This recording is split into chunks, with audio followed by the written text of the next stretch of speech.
Hi all, this is Priyadharshini working as an assistant professor in the Department of Artificial Intelligence and Data Science. Today we are going to continue with the lecture series, the types of operating systems. So as I told you previously, there are 7 types of operating system. So I have explained about 3 operating systems in the previous thing. Now we will go to the next operating system, the next type of operating system. So that is multiprocessor operating system. So from the name itself you can able to understand multiprocessor.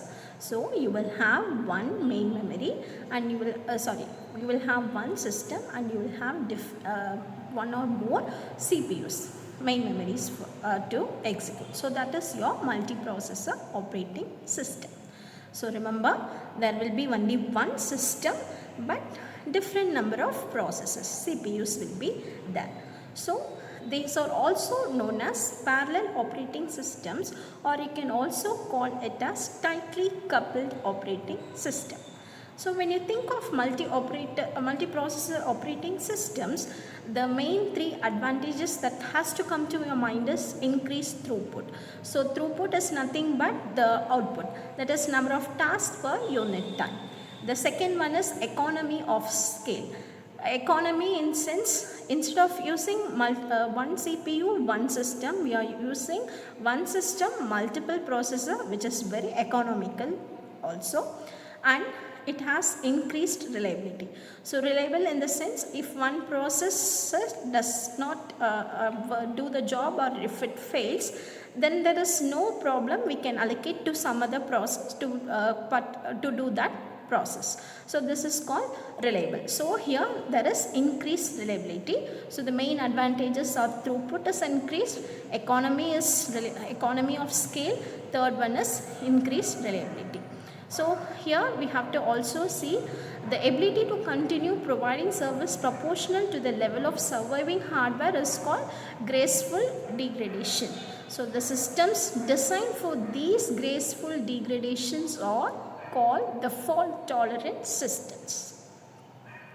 So the multiprocessor systems is classified into 2 categories: symmetric multiprocessing system, asymmetric multiprocessing system, or you can also call it as asymmetric. In symmetric multiprocessing system, the processor runs an identical copy of the OS and these copies communicate with another one when needed. In asymmetric multiprocessing system, the processor, that is, it is the master processor that controls all the other processes called slave processor. So this establishes master-slave relationship. So the master processor schedules the jobs and manages the memory for the entire system. So these are the different categories, and the thing is symmetric and asymmetric processing system. The next one is distributed operating system. So the distributed operating system can also be called as network system. The other name for distributed operating system is network system. So here the different machines are connected in the network and each machine has its own processor and own local memory. So it manages the same work in different computers, and it makes to appear to be as a single computer. The work is done as a single computer. It appears like that. So in this system, the operating system and all the machines work together to manage the collective network resources. Here also it is classified into 2 categories: client-server system, peer-to-peer systems. And the next type is real-time operating system, RTOS. So the real-time operating system is multitasking operating system intended for specific application within the deadlines. So these applications include some embedded system, automobile engines, industrial robots, spacecraft, industrial control, and some large-scale computing systems. So the real-time systems can be classified into 2 categories: hard real-time system, soft real-time system. Hard real-time system is nothing but if the operating system should complete its task on the specified time, otherwise there might be a crash.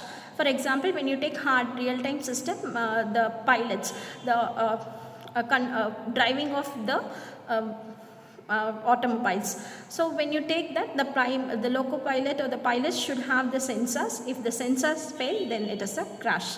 So that is an example for hard real-time system.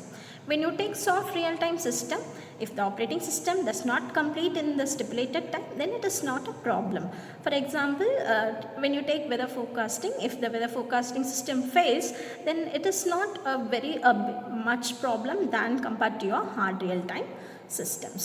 So the hard real-time system guarantees that the critical task to be completed on time. The soft real-time system is less restrictive, one where the critical real-time task gets priority over other time and retains the property until it completes. So for hard real-time, the example is good example is diving of the crafts. Soft real-time is the example is your weather forecasting systems. And the final type of OS is desktop system. So the PC operating system is designed for maximizing the user convenience, that is the operating system called user convenience and the responsiveness. So here the system is neither multi-user nor multitasking. So the systems include PCs like Microsoft Windows and the Apple Macintosh. So here we have seen 7 different types of operating system: batch system, multi-program, time sharing, multiprocessor, then we saw real-time operating system, distributed system, desktop system. Thank you.